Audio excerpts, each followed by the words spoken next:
The morning light over the high desert range at 29 Palms came in flat and merciless, the kind of light that found every crack and every flaw and made them impossible to ignore. It bleached the scrub brush white and turned the distant ridgeline into a dark, jagged silhouette against a sky so blue it looked painted. The firing line at Range 14 was already alive with the organized noise of a battalion marksmanship qualification day. The smell of burnt propellant and hot metal drifted on the early wind, mixing with the dust that coated everything here, the weapons, the vehicles, the men. It was the smell of a place that took itself very seriously, and it should have. The Marines who cycled through this range were among the most trained riflemen in the world, and they knew it, and they carried that knowledge the way they carried their service rifles, with a practiced ease that bordered on ceremony. The tables at the staging area were arranged in 2 long rows. Each shooter had a marked position, a data card, a cleaning kit, and the particular restless energy of someone waiting for the day to begin. There were 43 shooters on the manifest for the morning session. Most of them were young, somewhere between 19 and 26, with the tight-cropped hair and the squared-off posture of men who had been systematically rebuilt from the ground up. They spoke in the clipped shorthand of their world. They checked their zero cards and adjusted their slings and argued in low voices about wind calls and trigger discipline. It was a comfortable world, a legible world. Everyone had a rank. Everyone had a role. Everyone belonged to a category that could be read at a glance from across the range. She arrived without a vehicle. That was the first thing anyone noticed. No transport dropped her off. No colleague walked beside her. She simply appeared at the entrance to the staging area, carrying a long rifle case in one hand and a worn canvas bag over her shoulder, walking with the unhurried stride of someone who had been to more places than she would ever talk about. She was older than everyone there except perhaps the rangemaster, a retired gunnery sergeant named Okafor, who had been running this range for 11 years. Her hair was silver white, cut practically short. She wore civilian clothes, dark trousers, a simple long-sleeved shirt in a faded olive color, and over it what would become the first subject of conversation that morning, an orange vest. Not a tactical vest, not plate carrier. A hunter's vest, the kind worn in the woods during deer season, blaze orange and unapologetically civilian. On the range at 29 Palms, surrounded by 43 Marines in desert camouflage, it was as conspicuous as a lighthouse in the desert. She set her case down at the end table, position 44, which had been added to the manifest that morning as an administrative note that most of the junior Marines hadn't bothered to read.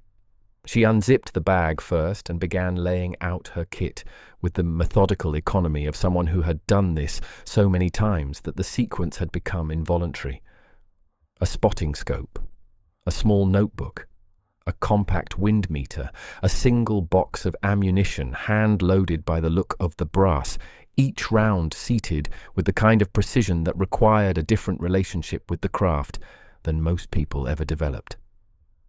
Then she opened the rifle case. The weapon that came out of it was not what anyone expected.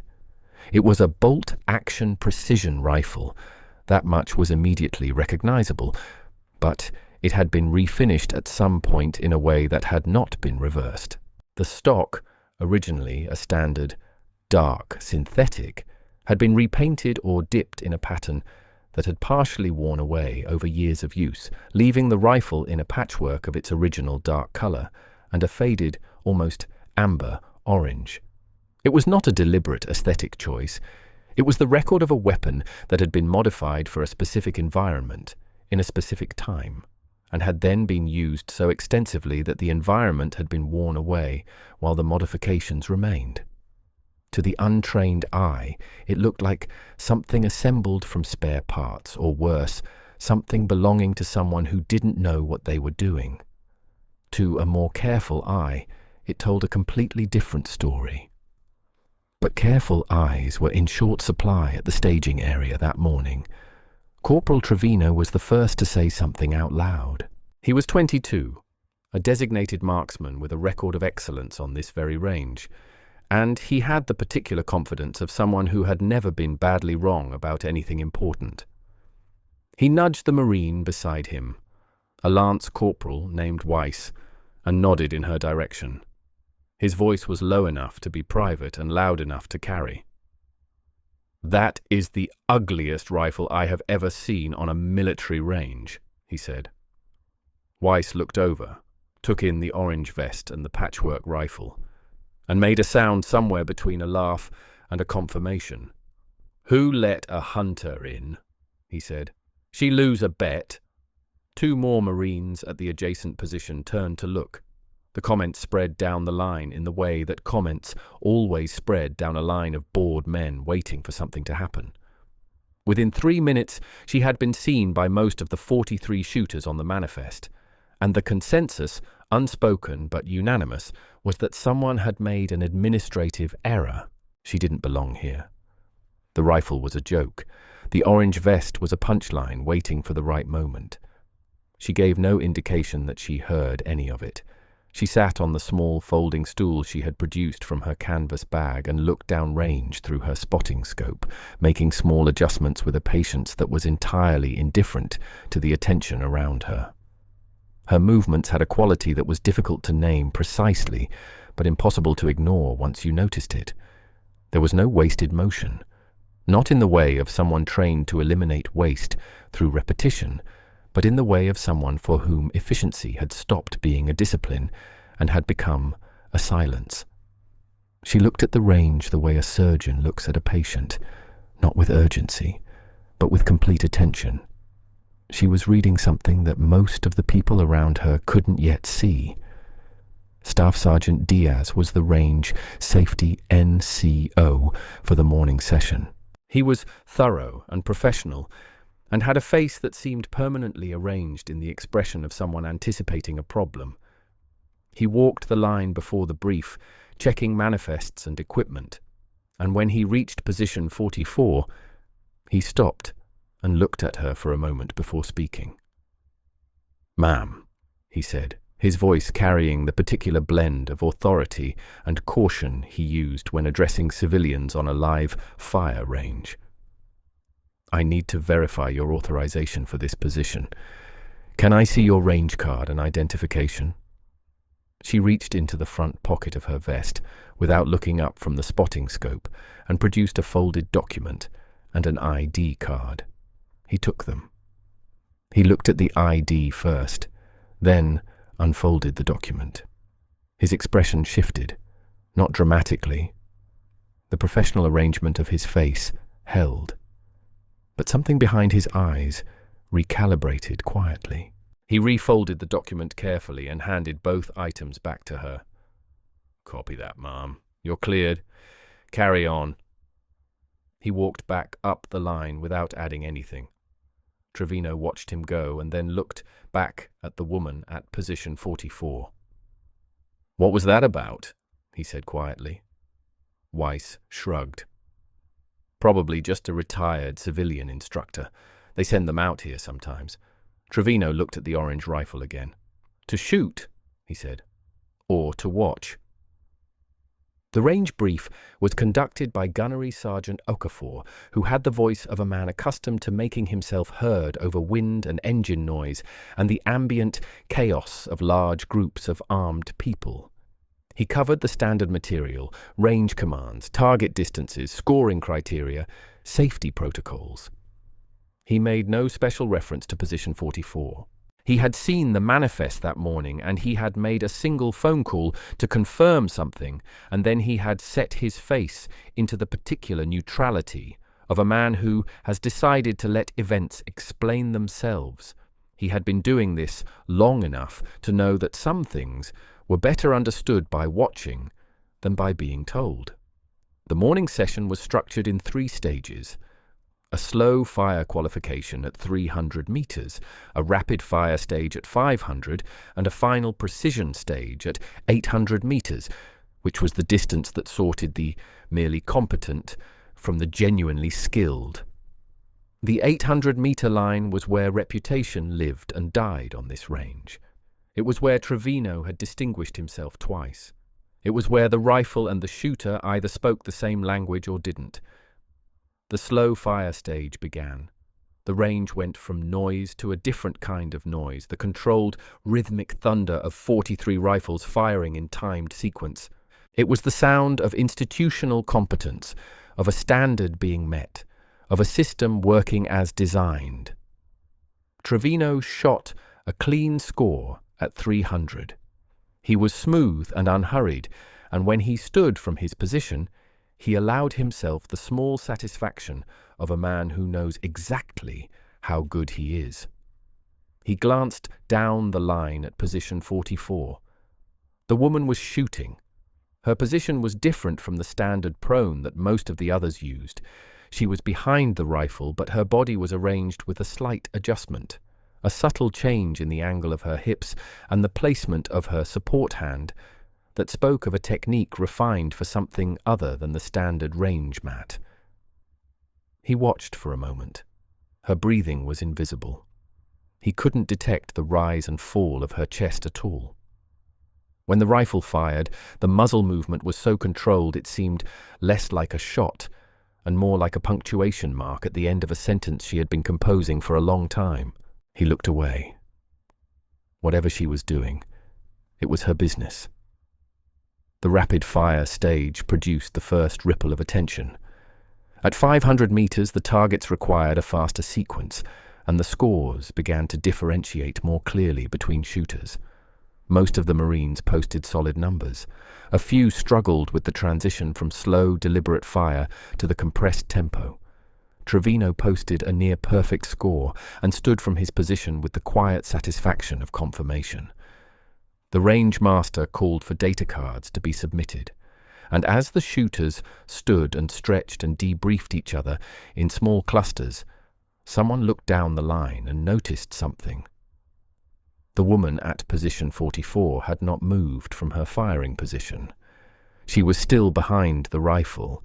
She was making notes in the small notebook beside her. Her data card was already complete. Weiss walked down to collect cards from that end of the line and came back with an expression that he tried to make neutral, but couldn't quite manage. Trevino looked at him. "What?" Weiss shook his head slightly. "Nothing. Just her card." He didn't say anything else. Trevino let it go. The 800-meter stage was where everything changed. The targets at 800 meters were visible from the staging area as small dark rectangles at the far end of the range, barely distinguishable from the desert landscape behind them. At that distance, the wind became a factor that couldn't be estimated from the firing line alone. It had to be read at multiple points along the bullet's path, integrated mentally, and applied to the shot with a precision that was less calculation than it was intuition built on experience, the kind of experience that couldn't be manufactured in a course or downloaded from a manual. It had to be accumulated, slowly, over years, in real conditions, often under conditions that were considerably less comfortable than a qualification range on a clear morning in the California desert. Gunnery Sergeant Okafor walked the line before the final stage began. He stopped at position 44. He looked at the wind meter she had placed on the small sandbag beside her. He looked at the notebook. He looked at the rifle. He didn't say anything for a moment. Then he said quietly and only to her, "Wind's been shifting between the two flag posts, coming in from about 11 o'clock at the midpoint, gusting to about 12 miles. She looked up at him briefly. Her eyes were pale, the color of water in winter. She nodded once, the nod of someone receiving information they had already deduced but appreciate having confirmed. He walked back to the observation post without any additional comment. Trevino saw the exchange, and something shifted in him. A small, uncomfortable adjustment. The kind that comes when a pattern you thought you understood doesn't quite resolve the way it should. He turned back to his own position and put the thought down. He had his own shooting to do. The command came. The range went quiet in the way that only happens when something that requires absolute attention is about to begin. 43 shooters settled into their positions. The targets at 800 meters waited in the flat desert light, patient and indifferent. And somewhere in the middle of the line, Corporal Trevino exhaled slowly and put his eye to his scope, and in the back of his mind, without fully acknowledging it, he was already thinking about what he was going to say when the session was over, about the woman with the orange rifle who had shown up without a ride and shot a qualification course like she was doing a favor for someone who had asked nicely. He was already composing the story. He had not yet heard the first shot from position 44. He had not yet heard the silence that followed it. He had not yet seen Gunnery Sergeant Okafor lower his binoculars and stand completely still for 3 full seconds before raising them again. He had not yet understood what he was looking at, but all of that was about to happen. The morning was not finished with any of them yet. The first shot from position 44 arrived without announcement. That was the thing about it that people would remember later, when they tried to describe the moment to others who hadn't been there. There was no preamble, no adjustment series, no fouling shot, no visible hesitation in the body behind the rifle. The other shooters on the line had settled into their sequences, the rhythmic discipline of trained marksmen working through a problem they had solved before. And then, from the far end, a single report cut through the ambient noise of the range, with a quality that was different from the shots around it, not louder, not sharper, different in the way that a word spoken with complete conviction is different from the same word spoken from habit. It arrived and it was over, and the desert absorbed it, and the wind kept moving, and the flags at the midpoint of the range drifted their quiet testimony to the invisible forces at work between the shooter and the target. Gunnery Sergeant Okafor was in the observation post, a low concrete structure at the right flank of the firing line with a narrow slit window that offered a clean view of the target line at 800 meters. He had been watching the targets through his binoculars with the practiced attention of a man who had spent the better part of 2 decades watching other men try to hit small things at large distances. He had a spotter's notebook open beside him and a pen in his hand, but he had not written anything for the last several seconds because his pen had stopped moving at the moment the first shot left position 44. He watched the target. He watched it for 1 second, 2 seconds, 3. Then he lowered the binoculars very slowly and stood completely still and looked at nothing in particular for a moment, the expression on his face, the particular expression of a man revising an assumption he had held for a long time without examining it. Then he raised the binoculars again and looked at the target again, as if confirming something he wasn't sure he was allowed to believe yet. The shot had hit the center of the target at 800 meters on a gusting crosswind morning on the first round, without a cold bore test, without a fouling shot, without any visible adjustment from the firing position. In 11 years of running range 14, Okafor had seen that happen fewer times than he had fingers on one hand. And those times, the shooter had always been someone he already knew, someone whose file he had read. Someone who had earned their way into that category through a visible, documented, institutional process that he could point to and say, yes, that is why this person can do that. This time he had a civilian authorization document, a name he recognized from a briefing he had attended years ago in a different context, and a woman in an orange vest who had arrived without a vehicle and appeared to be doing something on his range that most of the people he had trained over the course of his career could not replicate on their best day. He picked up the radio handset. He did not call anyone. He set it back down. He looked at the target again through the binoculars. Then he looked at position 44. She was already cycling the bolt, her movements economical and unhurried, the brass catching a brief glint of morning light as it left the chamber. She was making a note in the small book beside her.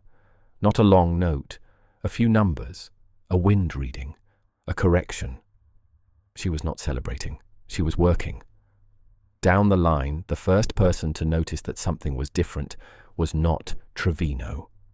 It was Lance Corporal Weiss, who had been shooting his own sequence and had paused between rounds to reset his breathing and had happened to look toward the observation post at the moment Okafor lowered his binoculars.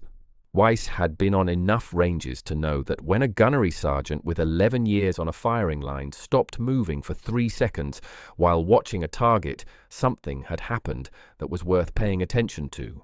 He looked toward position 44. The woman was already settled back into her firing position. He watched her shoot the second round. He watched the way the rifle moved, which was to say almost not at all, the recoil absorbed by a body that understood the physics involved with a completeness that made resistance unnecessary. He watched Okafor's reaction through the observation window. He turned back to his own position and finished his sequence and said nothing to anyone, but something had shifted in the quality of his attention. He was no longer thinking about his own score. Trevino shot well at 800 meters. He always shot well at 800 meters. He posted a score that would have been the subject of discussion on any other morning, a score that represented real ability and real discipline and the genuine product of years of work. He stood from his position and rolled his neck and looked down the line in the direction of position 44, and what he saw made him stop moving for a moment in a way he didn't fully understand until later. She was still shooting.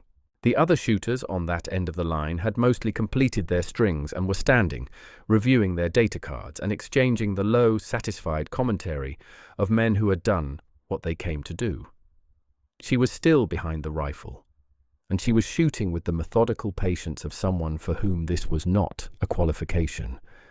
This was something else. A conversation between her and the target at 800 meters, conducted in a language that required complete silence from every other part of the world. The final round count from position 44 was reviewed by Staff Sergeant Diaz when he collected the data cards. He looked at the card for a long moment. He looked at it the way a person looks at something that is clearly real but that their mind is reluctant to fully accept. Then he walked to the observation post and spoke quietly with Gunnery Sergeant Okafor for about 30 seconds.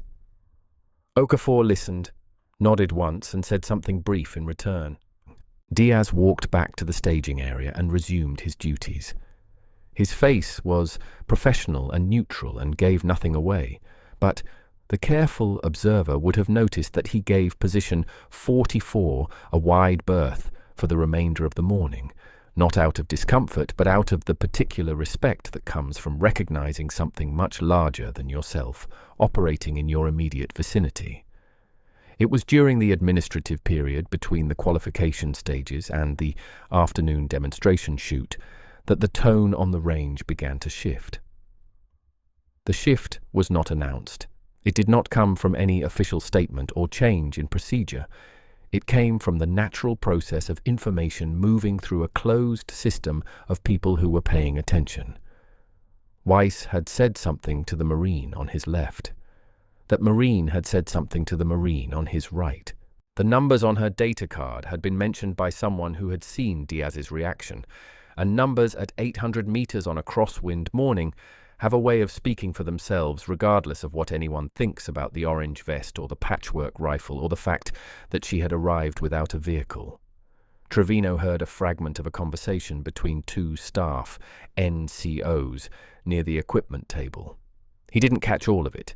He caught enough. The number that passed between them in a low, almost reverent tone was the kind of number that didn't need context. It was the kind of number that existed at the outer boundary of what the range's own records showed was achievable. He looked down the line at position 44. She was cleaning the rifle now with the same methodical patience she had brought to everything else that morning. She had produced a cleaning kit from the canvas bag and was working through it, piece by piece, the rod and the patches and the solvent, each step given exactly the attention it required and not 1 second more. He walked down to the end of the line. He didn't have a specific intention in mind. He told himself he was checking on the target markers. He walked past her position and slowed without stopping and looked at the rifle as she worked on it.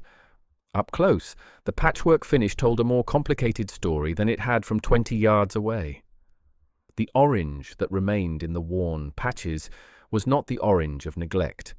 It was the orange of a specific camouflage pattern designed for a specific environment, a snow and rock pattern used in high-altitude mountain terrain, applied over the original finish and then worn away in the places most exposed to handling and weather over an extended period of time.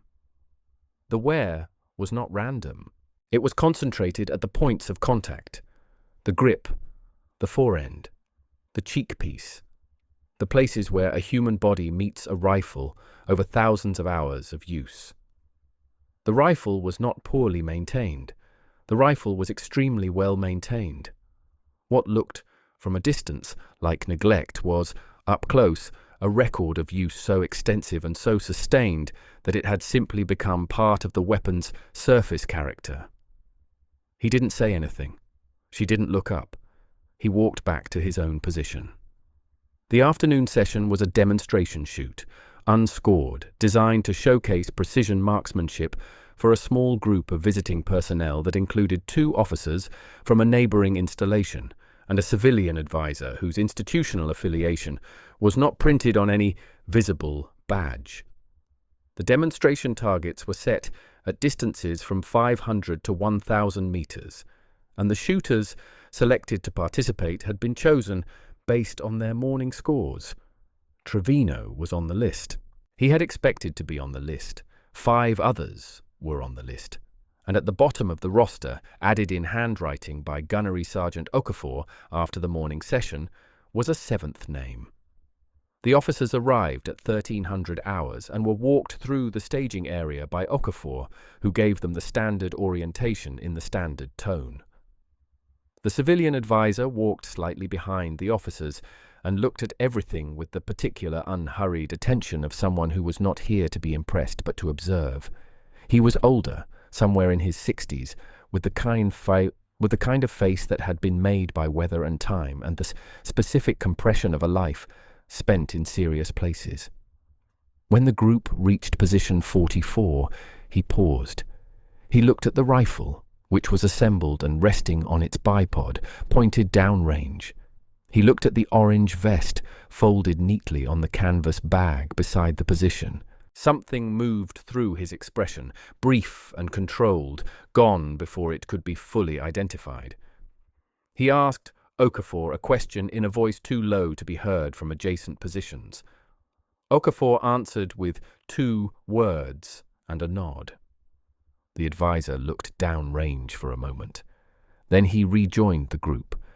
She came back to position 44 from the direction of the vehicles, which meant she had walked a considerable distance from wherever she had been during the break. She was carrying a paper cup of coffee, and she drank from it, while she checked the rifle and made a minor adjustment to the scope, a fraction of a click that she tested by cycling the turret and returning it to the original position, confirming by touch rather than by reading the number. She set the cup down and looked downrange through the spotting scope for about 45 seconds. She wrote something in the notebook. She looked at the wind meter. She wrote something else. The demonstration began. The first 5 shooters performed with the focused excellence of men who understood that they were being watched and had prepared for exactly that. The targets fell at 500, at 600, at 700 meters, and the visiting officers made the appropriate sounds, and the civilian advisor watched without expression. The 1,000-meter target, the last in the sequence for the first 5 shooters, produced 2 hits out of 5 attempts across the group. Those were respectable numbers. Okafor announced them without editorial comment. Then position 44 was called. Trevino was standing 3 positions to her left, and he watched her settle behind the rifle for what felt like a very long time, but was probably less than 20 seconds. The target at 1,000 meters was at the absolute limit of what the range offered. At that distance, every variable was compounded. Wind drift, bullet drop, mirage effect rising from the hot desert floor. The Coriolis effect, which most shooters at most ranges never had to account for, but which at 1,000 meters on a still air day was a real number that had to be built into the solution. The kind of shot that required not just technical precision, but something harder to define. A relationship between the shooter and the environment that was less about calculation and more about accumulated listening. The kind of listening that could not be acquired quickly. The range went quiet in the way it had that morning, the anticipatory silence of people who have stopped doing other things because something worth watching is about to happen. She shot once. The target at 1,000 meters moved. There was a pause of approximately 2 seconds, the time it takes for sound and data to arrive and be processed, and then Gunnery Sergeant Okafor called the hit through the range radio in the same flat, professional tone he used for everything. And the number he called placed the impact at a position that caused the civilian advisor, standing 30 feet from the firing line, to turn his head away from the target and look directly at position 44 for the first time since the demonstration had begun. The 2 visiting officers looked at each other. One of them said something. The other nodded slowly. Trevino heard none of it, because the blood in his ears had suddenly become very loud. He was staring at the target at 1,000 meters, which was a small, dark rectangle at the far edge of the visible world. And he was doing the mathematics that he had been taught, wind value and bullet drop and the specific demands of the caliber and the barrel length, and the number that emerged from that calculation was not matching the number that Okafor had just called. And the reason it was not matching was that what she had just done should have required at least 2 rounds to achieve, a ranging shot and a corrected shot at minimum, and she had done it in 1. Cold, on a gusting crosswind afternoon, at 1,000 meters, with a rifle that looked like it had been assembled from what was left after everything else was taken away. She shot 3 more times. Each round landed within a margin that, under any serious evaluation, constituted a single ragged hole at a distance that most professional marksmen considered the outer boundary of practical precision shooting. She did not look up between shots. She did not check with anyone. She did not change her position or adjust her scope or consult her notebook. She simply shot, and the rifle spoke in the flat, declarative way it had been speaking all morning, and the targets continued to record what was happening at the far end of the range, and the desert absorbed the sound, and the wind kept moving through the flags, and the morning became the afternoon. And the afternoon began its long slide toward the particular silence that falls over a military range when the day's work is done, and the meaning of what happened has not yet been fully absorbed by the people who witnessed it. Trevino lowered his own rifle and looked at his hands for a moment. He had been shooting for 6 years. He had been excellent at it for 4. He had stood on this line and posted scores that his chain of command had noted and commended and used as a standard. He understood what he had just watched in the precise, technical vocabulary of his craft, which meant he understood it more completely than most of the people around him. And because he understood it completely, the weight of it was heavier. He was not confused about what he had seen. He was something more uncomfortable than confused. He was certain. He looked toward position 44. She had begun breaking down the rifle with the same unhurried efficiency that had characterized everything she had done since she arrived that morning. The civilian advisor had detached himself from the group of officers and was walking toward her position, his pace deliberate. his hands clasped behind his back.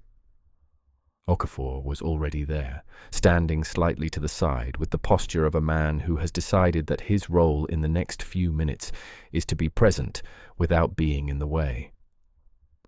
Trevino picked up his own rifle and began walking toward the end of the line. He did not fully understand why. He told himself he was going to speak with Okafor about the afternoon numbers.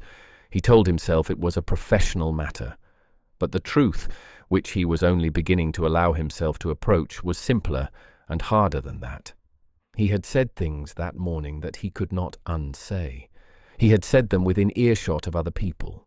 He had looked at the orange rifle and the orange vest and the silver hair and the civilian clothes, and he had filled in a story from those details with the confident certainty of someone who had never been seriously wrong about anything important. And the range had spent the entire day patiently, methodically, and without a single word of protest, dismantling that story one round at a time. He was halfway to position 44 when the civilian advisor reached her first. The civilian advisor stopped 2 feet from position 44 and looked at her for a moment before speaking. She was seated on the small folding stool, the rifle disassembled in front of her in the orderly row of components that had become a familiar sight to anyone who had been paying attention that day. She did not look up immediately. She was cleaning the bolt carrier with the small carbon tool from her kit, her fingers moving with the deliberate patience of someone performing a task that deserved complete attention regardless of what else was happening around it. The advisor waited. He was comfortable waiting. He had the particular stillness of someone who had learned long ago that patience was not a virtue, but a tool, and that knowing when to use it was itself a form of expertise. When she finally looked up, the advisor held her gaze for a moment with the expression of a man confirming something he had suspected before he walked over. Then he reached into the inside pocket of his jacket and produced a small folded card and extended it toward her. She took it, looked at it briefly, and handed it back. Whatever was on the card appeared to settle something between them, because the quality of the exchange shifted in a way that was visible even from a distance, the way the air shifts in a room when 2 people who have been speaking formally suddenly drop into a different register. He said something. She listened.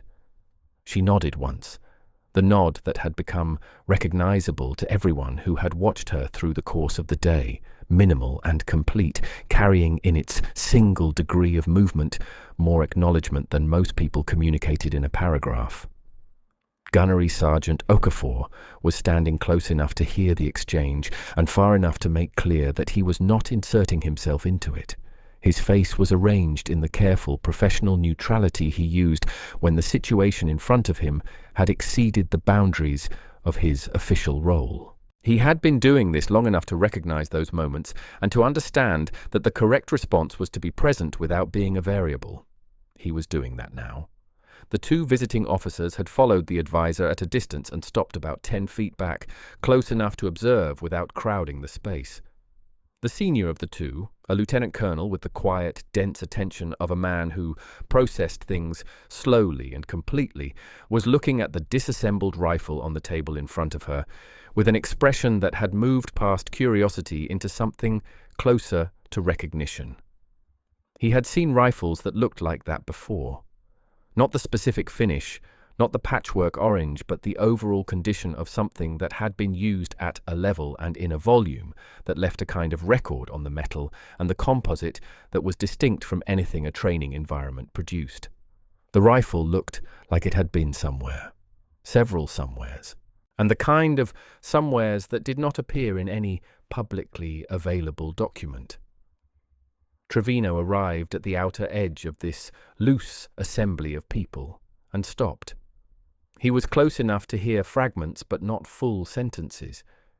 He was close enough to see her face when she answered the advisor's questions, which was flat and precise and offered exactly the information requested and nothing additional.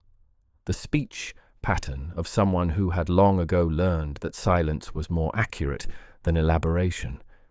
He stood and he watched, and he felt the specific discomfort of a man who has positioned himself at a distance that is neither near enough to be part of something nor far enough to be away from it. Weiss came up beside him. He said nothing. He just stood there too. After a few minutes, the advisor stepped back slightly and turned to look at the range behind him, the long expanse of desert between the firing line and the targets at the far end. He looked at it the way someone looks at a landscape when they are not really looking at the landscape, but using the act of looking as a way of composing themselves before they say something they want to say correctly. Then he turned back to her and said something that was audible to Trevino because the wind had briefly stilled and the range had gone quiet, and sound was travelling cleanly in the flat afternoon air. He said, "I'm going to need to make a call about the program." She said something brief in return. The advisor nodded. He said, "How long have you been out?" She answered with a single word that Trevino could not quite catch. The advisor looked at the rifle again. He said, "It shows. The good part of it." She looked at the rifle too. She said in a voice that was entirely level and entirely without sentiment, "It was a good rifle before I got to it. It'll be a good rifle after." The advisor smiled. It was a brief, genuine smile of the kind that comes from hearing something that confirms a prior belief. He said something else that was too low to carry. Then he straightened, and the brief informality of the exchange was over, and he was once again a civilian advisor at a demonstration shoot on a military range in the California desert, and she was once again a woman in an orange vest assembling a patchwork rifle at position 44. He gave her a nod that was the structural equivalent of a salute and walked back toward the visiting group.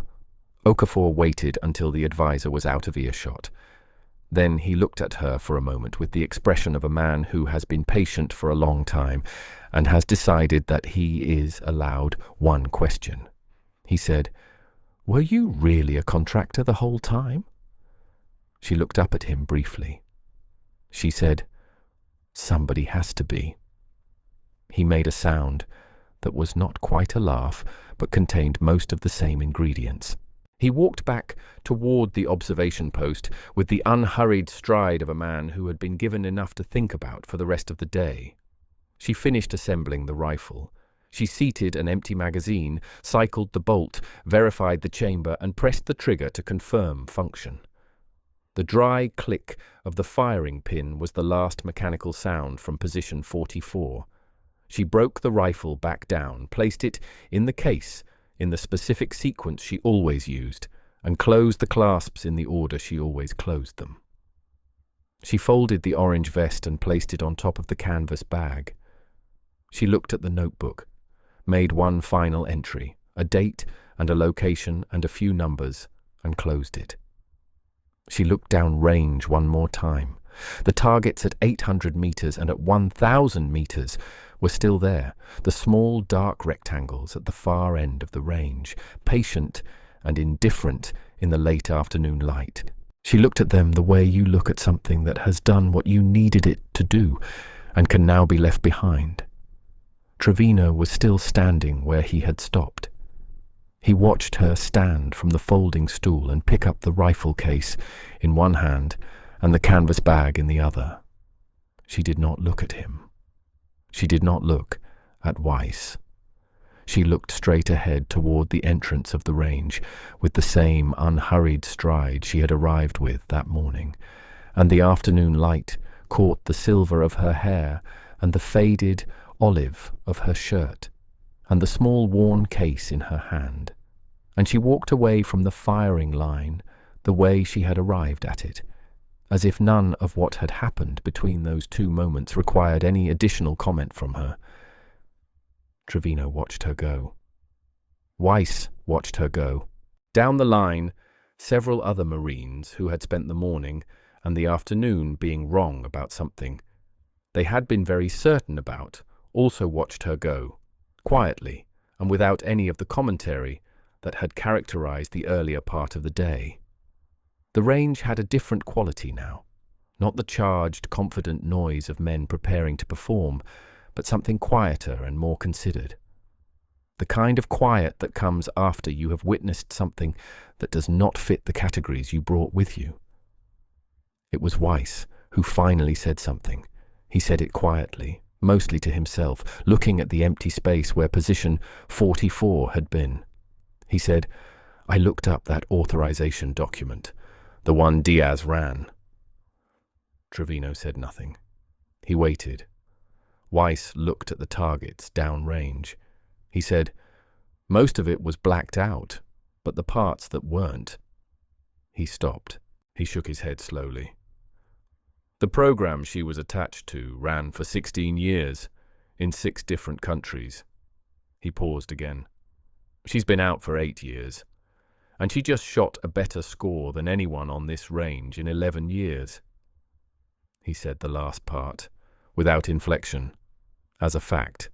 The way you state a fact when the fact has done all the work there is to do, and adding emotion to it would only diminish it. Trevino looked at his own rifle. He looked at his hands. He thought about what he had said that morning, the exact words and the exact tone and the exact confidence with which he had said them. He thought about the way a story gets built from visible details and the specific danger of building it too quickly. He had been trained to gather information before drawing conclusions. He had been trained to assess threats and assets and terrain with patience and rigor. He had not applied any of that training to position 44 because position 44 had not looked like something that required it. And that was the failure. Not the words, not even the attitude. The failure was the assumption that the visible details were complete, that the orange vest and the silver hair and the civilian clothes were the whole story rather than the surface of a story whose depth he had not bothered to measure. It was a lesson he had been taught before, in training, in classrooms, in the abstract vocabulary of professional development. He had understood it intellectually. He had agreed with it when it was presented to him in controlled conditions with clear examples. He had not, until this morning, felt it land in the specific physical way that real understanding lands, in the chest, in the hands, in the particular quality of silence that follows a shot at 1,000 meters on a crosswind afternoon. He understood it now in the way that the body understands things, which is to say, completely and permanently, and without any remaining distance between the knowledge and the person who holds it. He picked up his rifle and his kit and walked toward the equipment table. As he passed the space where position 44 had been, he stopped for a moment. The table was empty except for a faint ring on the surface where the paper cup of coffee had been, a small pale circle of residue that the wind had not yet reached. He looked at it for a moment. Then he kept walking. Gunnery Sergeant Okafor was at the equipment table when Trevino arrived to turn in his gear. Okafor was reviewing the day's range logs, his pen moving down the columns of numbers with the methodical attention of a man closing out a day's account. He did not look up when Trevino set down his kit, but after a moment, without stopping his review of the logs, he said, "You shot well today, Corporal." Trevino said, "Thank you, Gunny." There was a pause. Okafor turned a page. He said, still without looking up, "So did she." It was not a comparison. It was not a rebuke. It was a statement of fact offered in the same flat professional tone he used for everything, and it landed exactly the way he intended it to, cleanly, accurately, at the place it was aimed. Trevino said nothing. He gathered his gear. He walked toward the vehicle line. The desert was cooling slightly as the afternoon moved toward evening, the heat lifting off the ground in slow, wavering columns that distorted the far distance and made the horizon uncertain. The targets at the far end of the range were still visible as dark shapes against the sky, the same shapes they had been all day, patient and exact and entirely without opinion about what had occurred in front of them. There is a kind of knowledge that can only be acquired by being present at a specific moment and allowing that moment to do what it does, which is to rearrange the furniture of what you thought you knew. It cannot be transferred through a briefing or a training block or a conversation after the fact.